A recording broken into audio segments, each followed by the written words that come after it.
Përshëndetje, ky është shpërndicimi i orës 22 këtu në Ora News. Së pari do të kem një lidhje të drejt për drejt me Skype me doktor Pollum Piperon, një prej mjekëve që është në vijën e parë të luftës kundër COVID-19. Mirëmbrëma, profesor, faleminderit që jeni lidhur me Ora News. Mirëmbrëma. Së pari dua t'ju pyes si paraqitet në përgjithësi situata, ju e njihni atë më mirë pasi jeni edhe në vijën e parë. Në qoftë se bëhet fjalë për pacientë të shtuar në repartin e sëmundjeve efektive apo spitalin COVID-19, nëse do t'i referoshim kështu, situata shëndetësore është dinamike, kemi persona apo pacientë që po bëhen gati për të dalë nga spitali, dita ditës numri i rasteve të shëruar është shtuar dhe ky është një lajm i mirë. Kemi natyrisht edhe pacientë në gjendje të ndryshme shëndetësore, nga të mesme, të rëndë. Ka dhe raste që janë kritike, 2-3 të tillë në mos gaboj, që janë në terapi intensive. Profesor, duket sikur edhe numri i shërimeve është i lartë, por edhe numri i viktimave është i lartë. Pse është kjo dukje e parë në lidhje me ato shifra që ne njohim, duke marrë parasysh testimet që realizohen, numrin e të shtruarve, numrin e personave në spital? Duket sigur ka një kontradikt në këto shifra, në këto përllogaritje, në këto përqindje. Në fakt, unë nuk e konsideroj kështu. Problemin unë e lidh me përqasjen që ka bërë vendi ynë në raport me testimet, edhe unë kam qenë, do thosha, një zë pro kësaj qasje, testime për konfirmim, për diagnozë, jo testime për depistim. Dhe po të keni vënë re, përqindja e rasteve pozitive në vendin tonë është relativisht e lartë në krahasim me vende të tjera, pasi ne gjurmojmë fort, apo epidemiologët e rrethave gjurmojnë fort rastet e kontaktit apo të kontaktit të ngushtë dhe kontaktit të afërt. Fakti që kemi disa familje me numra të shtuar, raste të konfirmuar e dëshmon më së miri këtë. Dhe pastaj, kur vjen puna për të bërë përqindjet, qoftë sëmundshmërisë, qoftë rasteve të shtuara, qoftë vdekshmërisë, neve duket një përqindje e lartë. Gjithsesi është herët për të diskutuar për përqindjen e vdekshmërisë në vendin tonë, neve duhet të presim të kalojë të paktën kjo vala e madhe e epidemisë për të referuar shifrave. Natyrisht, po të shikojmë në perëndim fjalën të shikojmë Italinë, atje vdekshmëria është 2 herë më lartë se sa në vendin tonë, po të shikojmë vendet përreth, neve jemi një javë para tyre ose 2 javë para në fillimin apo si thua në vijimsi të epidemisë. Pra unë do të thosha që është ende herët për të thënë realisht si është vdekshmëria në vendin tonë.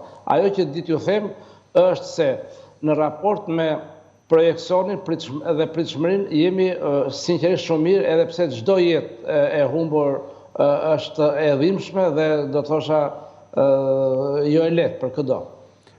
Profesor, se o ta komentonit gjendje në Shkodër, pati një shpërthim të menjëhershëm, e lidhni me atë që në Shqipëri gjurmohet rrethi i ngushtë i personave të kontaktit? Besoj që situata në Shkodër është pak më ndryshe. Nga informacionet që kam, shumë lokale vazhdojnë të jenë të hapur dhe pse duket sikur janë me qepena mbyllur, pra njerëz brenda, do të thosha që qytetarët nuk e respektojnë aq sa duhet dhe si duhet qoftë vendimet e qeverisë, qoftë këshillat e mjekëve. Fakti që rastet e shtuara janë në rrethet të ngushta familjare është relativisht qetësues, do të thosha, sepse po të kishte shumë vata do të ishte më e rëndë situata.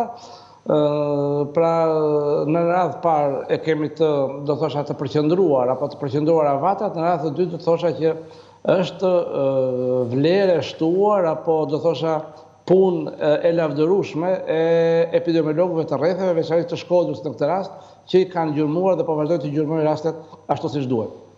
Në lidhje me Dibrën dhe Korçën, ka disa ditë që nuk njoftohen raste të reja të infektuarit. Çfarë do të thotë kjo? Është kaputur zinxhiri i transmetimit? Unë kam pasur raste të shtruara në pavionin tim apo në spital edhe nga Shkodra, edhe nga Dibra, edhe nga Dibra, edhe nga Korça, edhe nga Vlora. Situata për shembull në Vlorë ka ditë që nuk raportohet raste të reja. Në Korçë para 2 ditësh na ka ardhur një rast që kemi shtruar 2 apo 3 ditë, që kemi shtruar madje ishte babai i një pacienti që unë kisha më parë të shtruar në spital, edhe kam tashmë në pavion. Rastet janë më të pakta.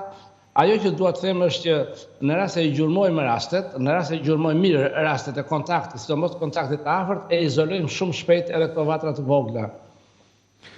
Ka disa ditë që qeveria ka njoftuar se do të bëjë disa lëshime me pikatore, thot në varësi të gjendjes. A është kjo koha e dur për të filluar, për t'i dhënë pak më tepër liri qytetarëve të qarkullojnë? Unë besoj fort që qeveria i ka marrë masat në kohën e duhur.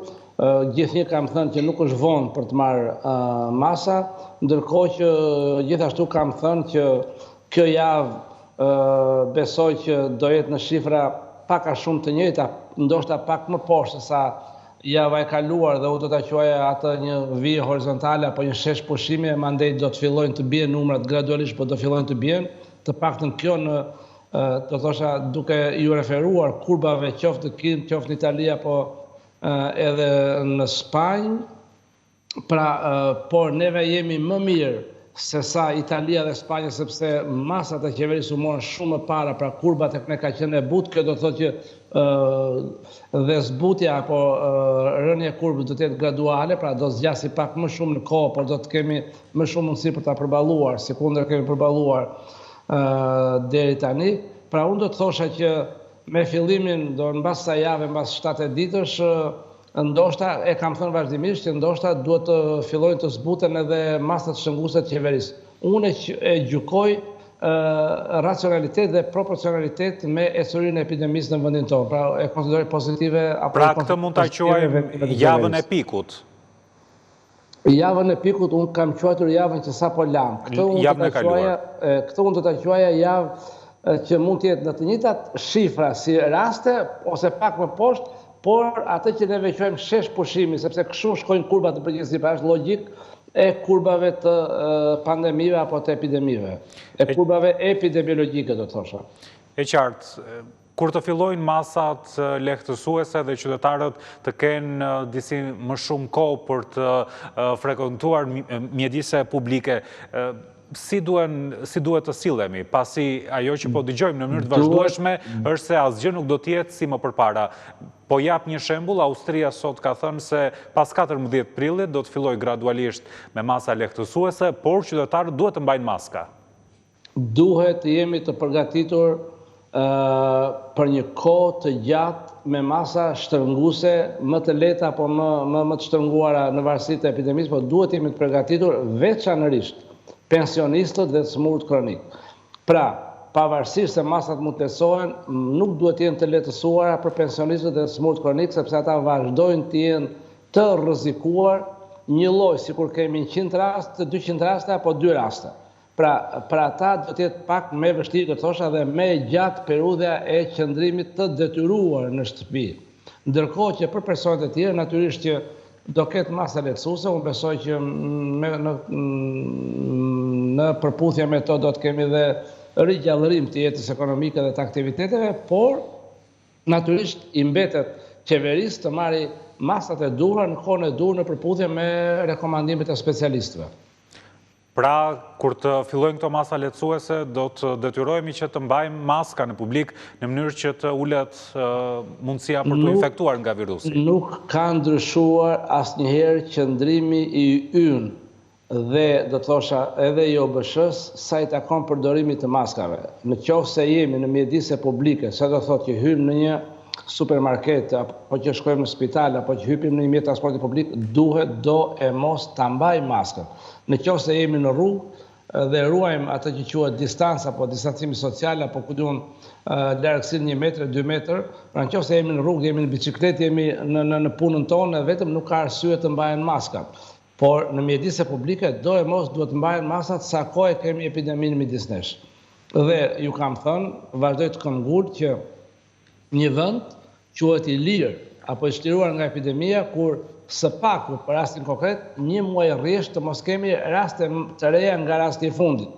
Por, duke marrë në konsiderat që sa do i çliruar të jetë një vend, nëse nuk janë të çliruar paralelisht të gjitha vendet e rajonit, neve nuk mund ta quajmë veten të lirë nga epidemia, pra do të thotë që kujdesi do të jetë vazhdimisht i shtuar. Pra, pyetja e fundit, profesor, masa tona lehtësuese duhet merren duke pasur parasysh edhe çfarë bën Greqia, Italia, Kosova, Maqedonia e Veriut, pra të gjitha vendet me cilat ne kemi lidhje më të ngushta. Në radhë parë duhen marrë në përputhje me ecurinë e epidemisë në vendin tonë, pastaj në raport me vendet tjera, natyrisht janë masa të tjera. E qartë. Faleminderit shumë dhe punë të mbarë. Faleminderit juve. Natën e mirë. Natën e mirë.